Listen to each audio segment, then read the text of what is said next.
Welcome to the Leadership Conversations podcast. I'm your host, Jonno White. I'm the founder and principal consultant of Clarity.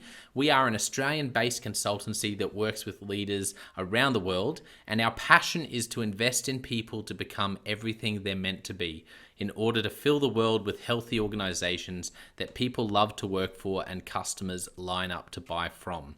The goal of this podcast is to invest in you and your leadership. If you're just joining us for the first time, then feel free to check out consultclarity.org. That's our website, consultclarity.org. We have so many free resources on there, the most popular being our 7 Questions on Leadership series. We've had more than 1,500 leaders from around the world in all different sectors give their in-depth answers on leadership, what books they love, what they found most challenging, the most meaningful stories, how they structure their time through the day. That's free, so go and check it out. And we'd love to interview you about your leadership. I believe you have advice from your experience, your context, and your life so far that is important and can help other leaders. It's also a great way to give back. It's free to get involved, and you can do so by going to consultclarity.org/7-questions-interest, or just Google consultclarity.org 7 questions interest and fill out the form that pops up.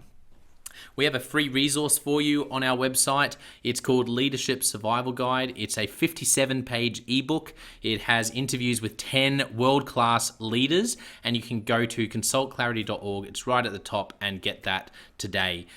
We also have a daily email that we send out to over 15,000 leaders, and that email contains the highlights, our best content from our podcasts, our blog, my book, the books that we're loving that are out there about leadership. It's also the best way to get access to our masterclasses and workshops before anyone else. And there's also exclusive and limited special options just for subscribers. And you can subscribe by going to consultclarity.org/subscribe. Now, my gift to you is to work incredibly hard to provide the best leadership content I can to invest in you and your leadership. So if you're finding our content helpful, if you find this podcast helpful, then your gift to me could be this. If you do find it helpful, then write a review or rate our content and make sure you subscribe or follow. I can't emphasize enough how helpful that is. It really does help us to get the word out there so we can invest in more leaders to become everything they're meant to be. It also means a lot to me personally when people like you and people in our community share our content on social media. So if you do that, then please do look for me, Jonno White, to tag me, and look to tag Clarity on whatever platform you're on. And our team, including me, I'm always looking to see when people have mentioned us so that I can engage with you. And also we look at sharing content. So if you write something about something we've done, there's also a good chance we'll share that with our followers. So if you could do that, that is a massive, massive help as we try to invest in as many leaders as we can around the world. Last of all, you can check out my book about how to deal with difficult people even if you hate conflict. It's called Step Up or Step Out. It's available on Amazon. You can just look up Step Up or Step Out Jonno White, or you can go to store.consultclarity.org/book and check it out there. I have coached leader after leader after leader, and in more than 50% of the sessions, this topic comes up. How do I deal with this person? I'm finding it really difficult, and I just want to find a way that doesn't blow up to just to have a difficult conversation, to lead them better. How do I do that? There's a 3-step process that I outline in this book that I believe can help you. Okay, let's get into today's episode of the Leadership Conversations podcast. Enjoy.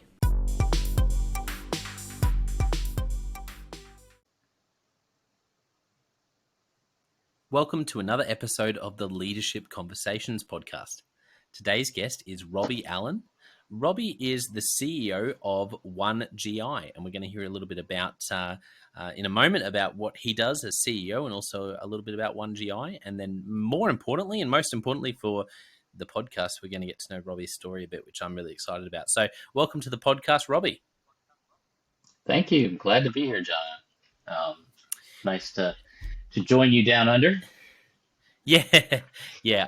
I always enjoy chatting with people on the other side of the world. It's so good. That's one of the best things about technology these days is that we can just easily set up a chat that wasn't possible until only quite recently. So first of all, tell us a bit about One GI and a little bit about what you do as CEO. Absolutely. 1GI is a US based MSO, Management Services Organization, for gastroenterology. So it's a physician services organization that covers much of the United States. It's private equity backed. It's backed by a large private equity fund out of Boston called Webster Equities. So, and at the end of the day, roughly $1 billion valuation company that's providing services throughout the United States for things like colonoscopies, nutritional services, and things like that that you would normally go to see your gastroenterology provider for. Yeah, incredible. Great to get a bit of a summary, and I'm sure we'll get to know a little bit more about you and your role as we chat. But let's dive straight into your story. Uh, Starting off, I'd love to ask you about, your childhood growing up. What were some of the moments or even themes from that time in your life that really, as you reflect, they shaped you into the person and the leader you are today? Goodness, that's there's a lot. I love the question. I think for everybody, it's your childhood that forms the way that you react to stress. I grew up as the son of a military officer. He was a pilot with the United States Navy. And so I got to move every year to 18 months of my childhood until I was in middle school. So year seven, six in the United States system. Um, Quite a strict upbringing. The very typical military, yes sir, no sir, yes ma'am, no ma'am, squared corners on your bed, things like that. That really shaped how I saw the world, how I made friends. It's quite something to change not just schools, but cities every couple of years as a young child. You learn to make friends, you learn to navigate relationships and negotiate in a way that probably those, including my own children now, who've never moved across the span of their life, they've been in one location. So those were probably the largest things that formed on a more personal scale. Hmm. Much like many of your listeners, we had a high conflict house. I would not say that the primary relationship between my parents was always a happy one, and so Sure. I learned how to negotiate for my sister and I the day-to-day activities of Hmm. navigating the conflict of the adults around us. So, yeah.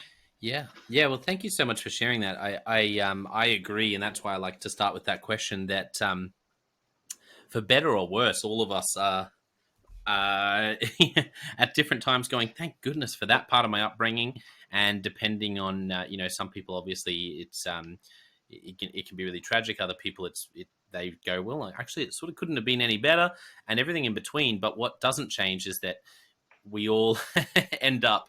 I don't know if you found this, but I certainly have. You run into things as a leader, and you go, "Oh," you find out, "Oh, okay, yeah, that's not just how I deal with that one situation. There's something actually about." Um, Me when I was only little that worked then to deal with life, but that doesn't work when you're leading people. And so it's always relevant. I want to ask you about your first leadership opportunities. Maybe it was when you were very little. Maybe it was when you were in your 20s or older. As you think back, do you remember the first time you had, or the first moments? There might be a couple of different things that come to mind where you were casting vision for something. You were managing people. You were running with a project and really leading something. What comes to mind, Robbie? That's a It's a great question. I think just from a pure leadership standpoint, I went to a very classically strict religious school through years seven, eight, and nine of school.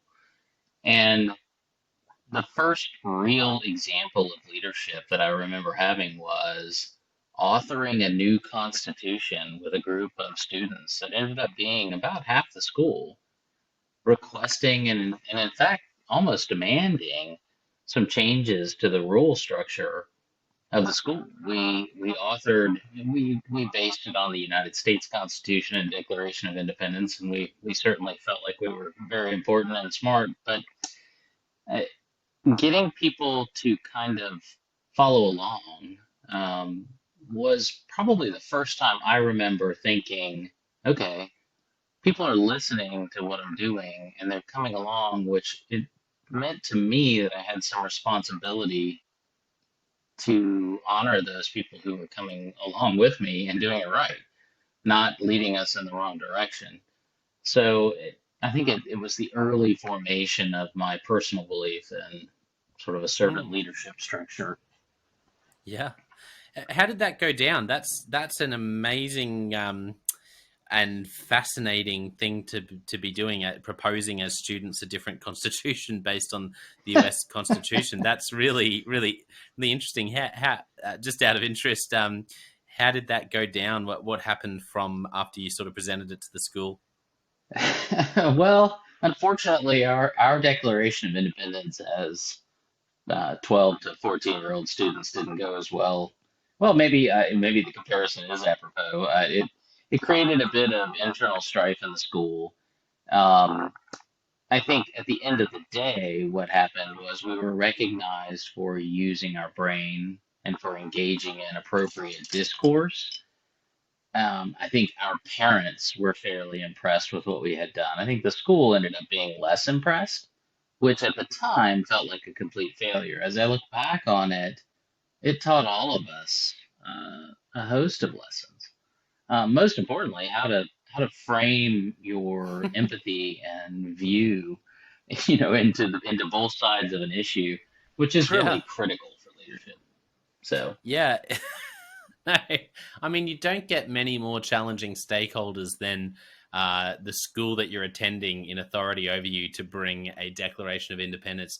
It's it's yeah, I think that's fantastic. I think what an awesome initiative, and yeah, if only more schools. I think the schools that I really love, and because I work with a lot of schools, and I just have so much admiration for those schools that can really, those school leaders who can embrace that kind of thinking by the students and by parents and the community. It's not easy, but I think when they do, yeah, because I just think that's such a cool story, and what an amazing bunch of students and an initiative. As you got older from there, when was your first sort of moment in leadership where things went up a notch? You know, where you felt like, "Whew, okay, I'm out of my depth," or "Wow, okay, this is what it means to really lead a team." Or do you remember that sort of next step up or breaking through that next ceiling for you? yeah, certainly.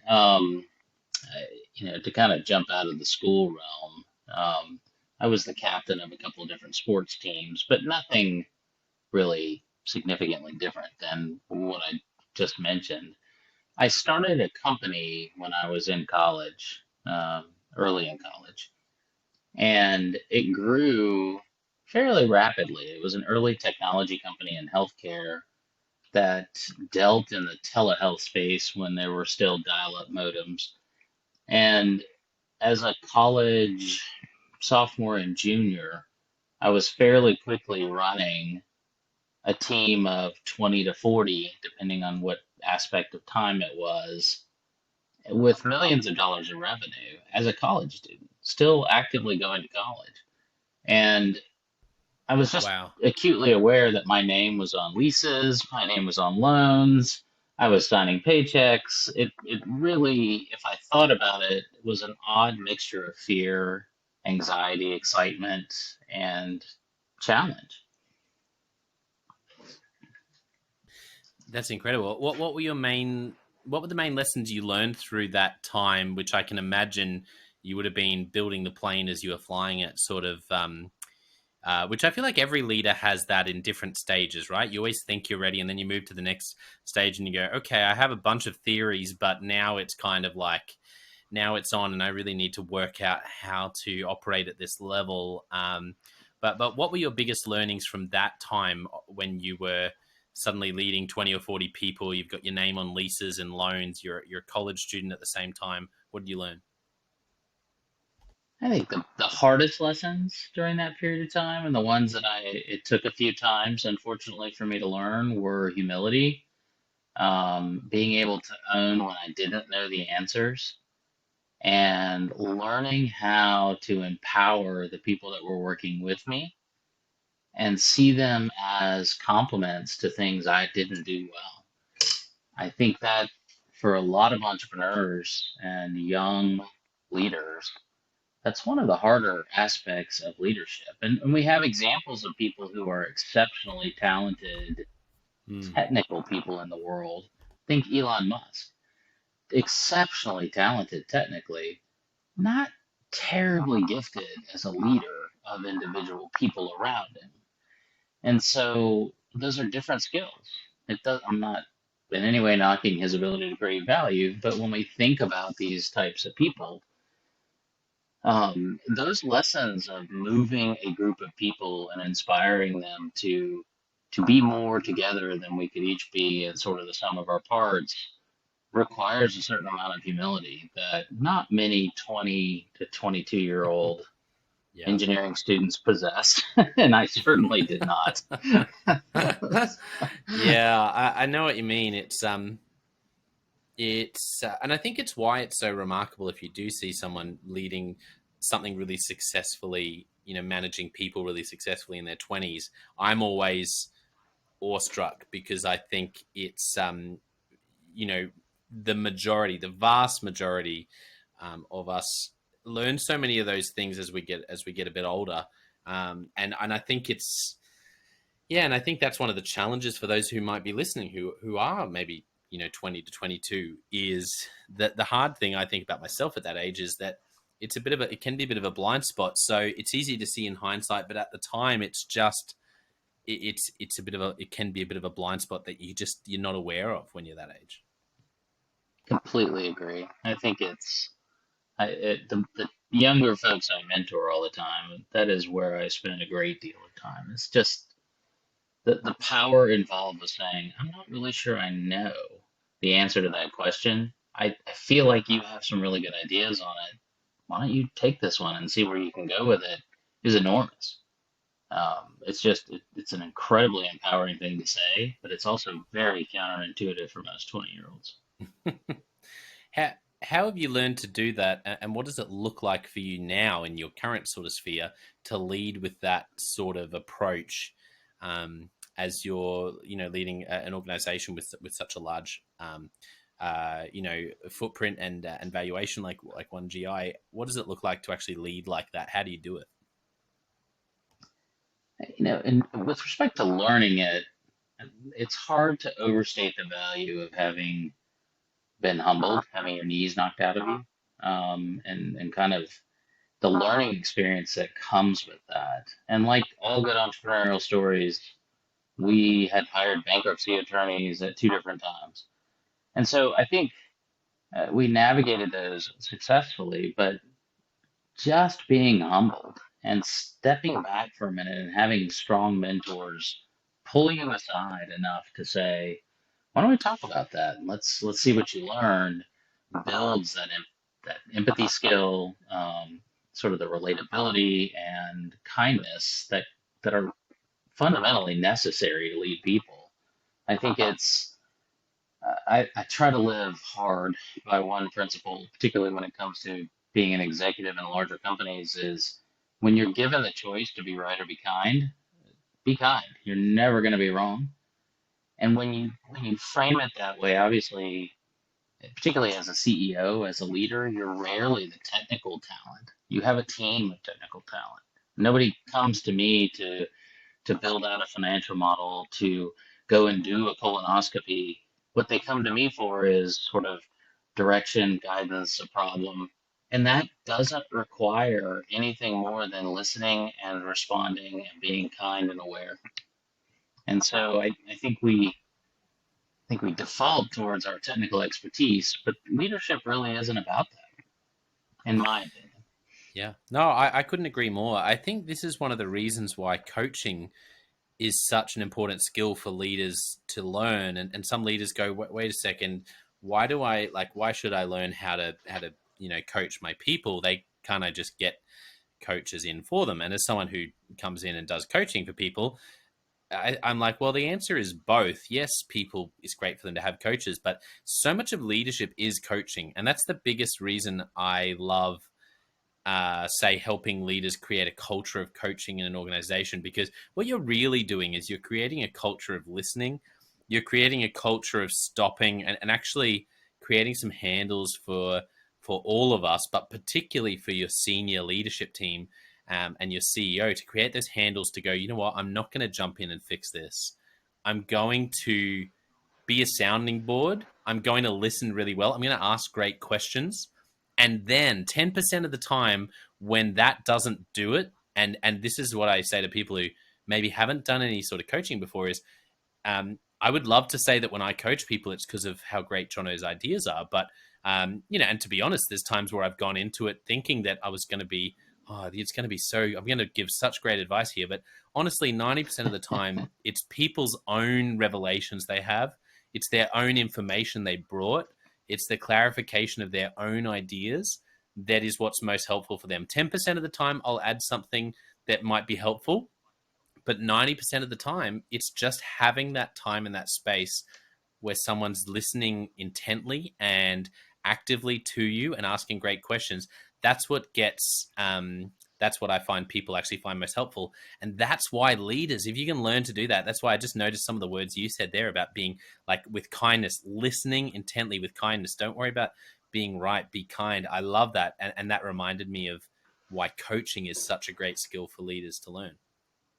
Oh, I completely agree. I think if you're not, look, I think there's a scale of company where, the leader, particularly as an entrepreneur and founder, sleeves up, pants rolled up, you're just knee deep in the mud all day long. It's hard to do that. But once you've exited that phase, I think it is the single most important skill set you can develop as a leader. It becomes your primary job, is removing obstacles, coaching people through. It really doesn't matter if I know the answer as a leader. It matters that the team can get there on their own. Otherwise, we have a gatekeeping problem with the leader that is kind of the full stop problem. And if anything happens to that person, then you have a major problem with the company. And that Yeah. that is not doing your job well, in my opinion. And that's what makes it so hard. I think it is why I love Patrick Lencioni's most recent book, or well, he's got working on one right now. But his most recent one that he'd released, called The Motive, is all about uh, really leaders being motivated by the right reasons. And that might sound a bit fluffy and a bit abstract, but the problem is that if I'm motivated by any sort of ego to step into a leadership role, which can be sorted out, like you said, hey, get humbled, get your knees taken out from under you, and you go, or get taken out at the knees, and you go, okay, that's one way to get rid of ego. But if you manage to find yourself in quite a senior role and you're still there's a lot of ego there, I think that's you're suddenly it's a very big disadvantage, because it's so hard to help other people, to get yourself out of the way, to help other people to find the answers and be successful.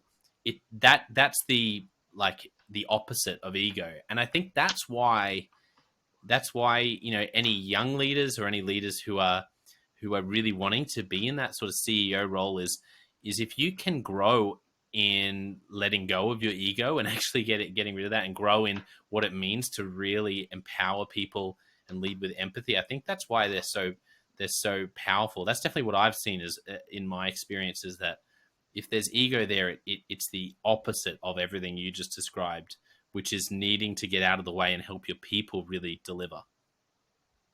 I completely agree. I think ego is almost always the enemy of effective Yeah. leadership. Everybody has an ego, but the ability to maintain some emotional sobriety around it is really what drives effective leaders. Yeah, I agree. I'm interested in some of the mentors along the way. I know there would be a lot of mentors um, who you would have had along the way, great leaders who you've worked with or watched and learnt a lot from. But are there any that really come to mind who had a particularly big influence on your leadership, Robbie? There have been several. One that comes to mind is early on, a gentleman named Wally Baran. When I was very young, kind of began to take me under his wing a little bit and was instrumental in redirecting me early. Stayed with me, actually, still regularly meet with him. He joined a board of a company that I was the CEO of. Um, but also, I've had mentors who worked for me. And I think often as leaders, we miss those mentors too. I've had two or three folks who really stand out that worked for me. One is a young woman named Christy Kistner who uh, joined as a very young person. I think she was in her early 20s and grew in different roles working for me and with me, directly and indirectly, to effectively becoming the COO of a company I ran. And now she's moved on to much bigger and better things, and it's been really fun to watch. But she taught me an awful lot about how I interacted with the people who worked, uh, at least on the reporting tree for me. And so that kind of reverse mentorship that I think we often neglect is something that I've become a fairly significant fan of. And then there have been substantial mentors in my personal life who occasionally cross over.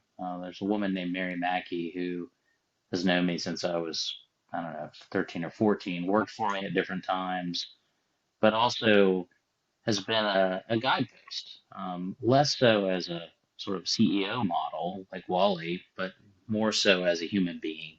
One of the better human beings that I know of in the world, and those things are important guideposts. I think you have to take Hmm. uh, pieces from all of those folks, and it's got to be real for you. Are there any? Thank you for sharing about those two women. I appreciate that. Are there any stories from either of them that come to mind that just epitomize the type of leadership, the type of people, like you said, that the latter was more about uh, as you as a human rather than you as a leader. But any stories of your interactions with them or how they handled things that really stand out as sort of aha moments watching them do life and leadership? There are several. I think with Mary, who for a brief time was working for me, we had the point in time of this company. It was a company called Neuromatrix, which was one of the first telehealth companies in the neurospace and in the US. And I was not yet fully aware that I did not know everything. Let's just put it that way. And she marched into my office and asked if she could sit down and talk to me and said, "Look, you're off the reservation." Um, but she didn't just say you're completely wrong. She said, "I know you. I know you to be a bright, capable, empathic young man. I am telling you that what you are doing is creating conflict where you don't have to do that. You're coming off as disingenuous. You're coming off," and she began to list a bunch of things that were happening as a result of the way I was behaving. And then she finished it by saying, "Look, you're important in my life, and I've known you since you were young." And this woman was the age of my mother and was one of my mother's best friends. And she said, "But this can't continue the way that it is. If this is the way you want to go, I I need to exit. I need to kind of be a mentor outside of the company." And Mm, that took a lot of courage. I was her family's primary employer. I was her mm, primary source of income. hmm. This was not at a time when she would have easily found replacement. And I think it took even more courage in the sense that this was, she was telling some hard truths to a young kid at the time. I believe I was probably 23, maybe 24. Wow. Um, and I tell you, it's stuck with me. It's been with me to this day. And when she and I talk occasionally now, we discuss it. it's That's it incredible. was a significant moment for me. What was it in how she did that that made it possible for you both to work through that and end up where you are now? Like how did she, because that's such a strong, courageous thing to step forward and say, but she would have done so knowing that there was a chance she was going to step out and it wasn't going to all be amazing. Why do you think, or what caused it to go well, do you think? I think she was gifted at demonstrating what I would call safe space for conversation. She was instrumental in showing me that when you have a difficult conversation, not everybody has to like the conversation, but there are rules that guide that, and there's a path forward to agree, disagree, tell hard truths, but not be personally derisive or nasty. I recognize in America we probably have a very bad reputation for that type of thing right now, but um, it it showed a way for that to happen for me. And she was instrumental in maintaining this integrity of communication, of telling truths from a place of, frankly, the right word is probably love, not in a romantic way, but look, I have a love for what we're doing here, for the values and for the people involved. And we're astray. And there are things you are doing that are driving that. I would Mm, love to see you come out on the other side of that, but we need to seriously make some effort there. And I think I always felt somehow that that's exactly what she meant. yeah. It was not a calling me ugly or saying I was an idiot. It was, you're doing some idiotic things here. I'd like to give you some insight. And if it doesn't work and we can't change this, then I can't stay, which is an odd safe space type of conversation. Yeah. Yeah, it is. But I love that it went so well, and I mean, it would have been very uncomfortable, but it went well, and that's an incredible story.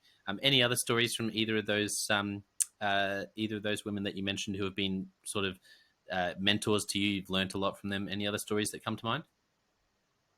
The one that comes to mind with Christy, the existing COO at the time that she was kind of growing up in the company, ended up having some impropriety and issues, and we had to let him go. And this man was, I would argue, my absolutely my best professional friend, and was one of my better personal friends, and the number two in the company, and I had sort of implicitly trusted him. Wow. And it got to a point where the company was telling me, look, we're all going to quit and it's going to go bankrupt or he's got to go. And it was a powerfully painful thing for me to recognize that I had missed this, that it had gotten quite bad, that I had been on the record defending some of the behaviors that turned out to be really indefensible. And so when we finally had to let him go, this young woman who was all of, I don't know, 28 at the time, maybe 29, had a fortitude and character of, okay, um, here's what people really need to hear from you right now. And I'm moving back to the headquarters city, and I'll take over if that's what you want. And she stepped up, but she stepped up in a way that said, to your point, not about my ego and I want to do this. What helps? How can I jump in? Here's my thoughts on what the organization really needs from you right now. And in many ways, it was far, far above her maturity level. But she really stepped into it and showed me some fairly incredible grace um, around how to move forward out of something like that. And so when I think back to all these stories, they all involve Mm. just missteps, what you might call failures. I often tell people you really don't learn anything from first time success. You just know that it happened well. You got lucky. You learn a lot from failure if you're willing to sit down, or from mistakes. You can call it what you want. If you're Yeah. willing to do the post mortem, if you're willing to talk it out, and you've got the people to say, "Ooh, that stung. Let's Yeah. talk about what maybe happened there." It's funny because in some ways, failures are more valuable. Um, Definitely from a growth perspective, it's. I feel like there's this idea that I definitely think of some leaders that I've admired, and something in me has admired the fact that they seem to have just never lost a battle. Like they just always win. And I think I'm starting to challenge that notion a bit because I'm realizing actually it's even if it looks like that from the outside, if they're as great as I think they are, there'll be so many mistakes and failures along the way that they've learnt from to be able to actually become who they are. There's just no way to grow and develop into the sort of person who can lead people exceptionally well without making uh, you know, mistakes and having failures along the way. And I just wish we could get more comfortable with that. And it's such a, I think it's that whole belonging and not wanting to be rejected and wanting to please people and that ego. And I think all of that's wrapped up in it. But if we could just crack that code and somehow walk into tomorrow okay with the fact that if we do fail, if we do really fall on our face, we can pull it apart and arguably it'll be more valuable even than any successes we have. But it's such a hard thing to live out. It really is hard when you're the one going through that, when you're the one who's dropped the ball. Boy, it does take a lot of fortitude to actually face it. I completely agree. I think it's incumbent upon leaders to empower that aspect of culture. I think you have to create an environment that encourages experimentation and learning from mistakes. Obviously, you don't want your EVP of operations betting the company on a mistake, but you want creative experimentation. I think it's incumbent in the same way that it is to empower diversity or ESG initiatives throughout corporations. It is in the same way incumbent upon the leadership of organizations Mm. to empower that type of thinking, to model it, to show it, to demonstrate it. Do you have any advice on how to create a culture where failure is celebrated, where people are okay with making mistakes, and any thoughts on how to do that? You know, two things. I always talk about it. And fortunately, you can count on me to screw something up, generally with an alarming degree of regularity. And so when I do, and it's usually small stuff, but occasionally it's even larger things, I talk about the screw up with my team. Sometimes it's with the entire company, and talk about what happened. Um, often comes wrapped with I completely missed this, and I owe everybody an apology. And here's what I learned from it. Here's what we've done to fix it and to make amends, to change, to alter course, to do whatever. It takes that. I think it takes everybody watching you, particularly in my chair, demonstrate a willingness to say, "Ooh, um, yeah, really wish I hadn't done that. I screwed this one up royally, and I'm going to need to go and apologize to the board of directors. We're going to need to fairly quickly. I'm going to have to work through the weekend to get this corrected, issue some community, whatever is involved." Mm, That goes a long way, Jonno. I agree. A long way. Yeah, yeah, because that's where the rubber hits the road, right? It's all well and good to say it's all good if you if you make mistakes, own it, apologize, and But then if you're the one when you drop the ball, the temptation is to make a deal of it when I when I kick the goals or when the project I'm leading really wins. That's when I'm all about it. But when it doesn't go well, maybe we don't need to tell it. Maybe we don't need to talk about that too much. But I love the fact That's that you're right. saying actually it's an opportunity to model the sort of culture you want. I remember hearing someone say once that you can't create culture, you can only be culture. And this idea That's that right. like really culture starts with just modeling it. And if you just start there and model it and really live it out, that takes care of so much of culture creation. I think that's 100% correct. Celebrate your wins, talk about your mistakes, learn from them, but also celebrate the lessons that you learn. I mean, we talk about this at the senior executive team a lot.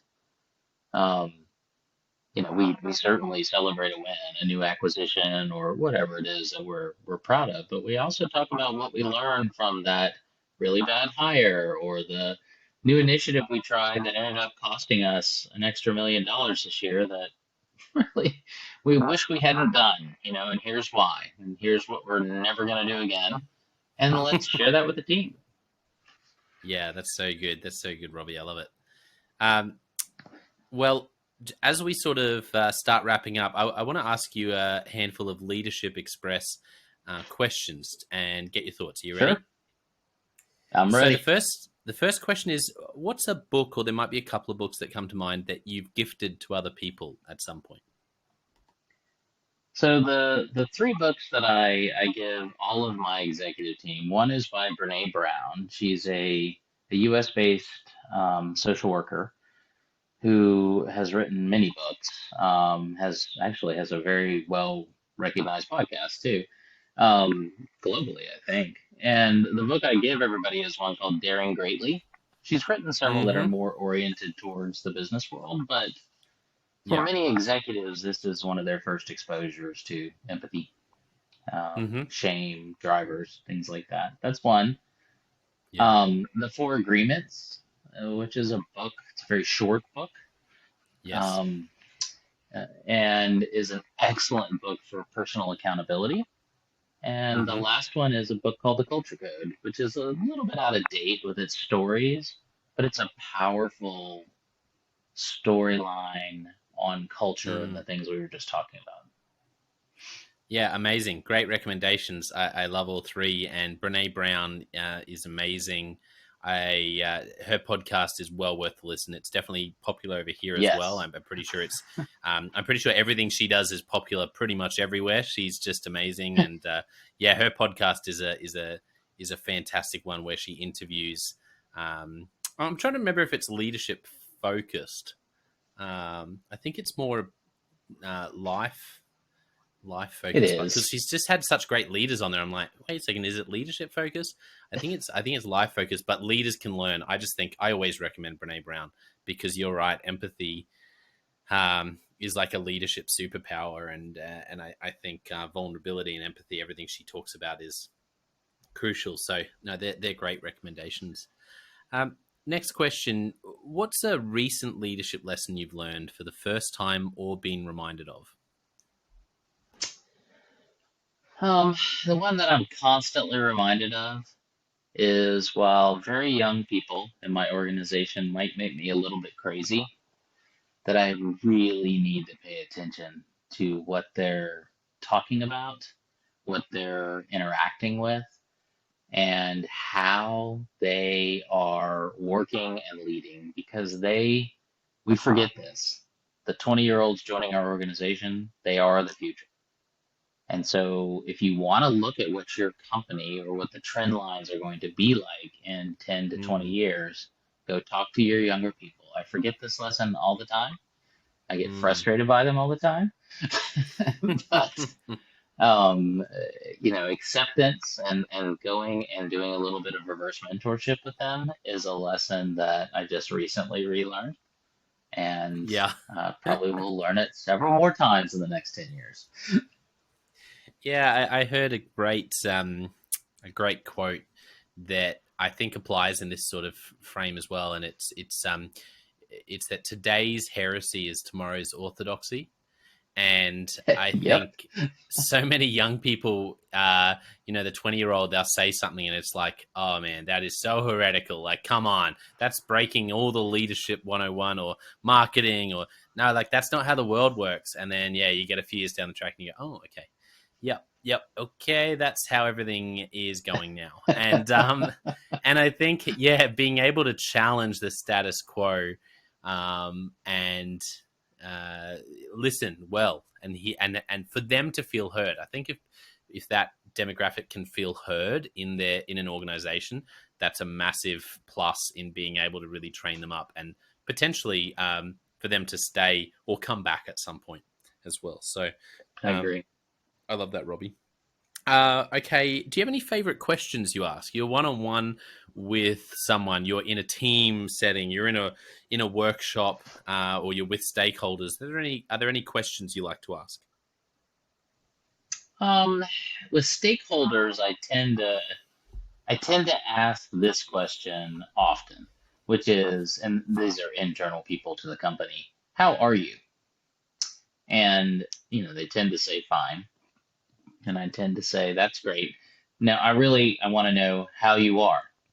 Like right now, I'm anxious. I'm standing in front of you. I've spent some time preparing, but probably not enough, and give them some examples of how I actually am.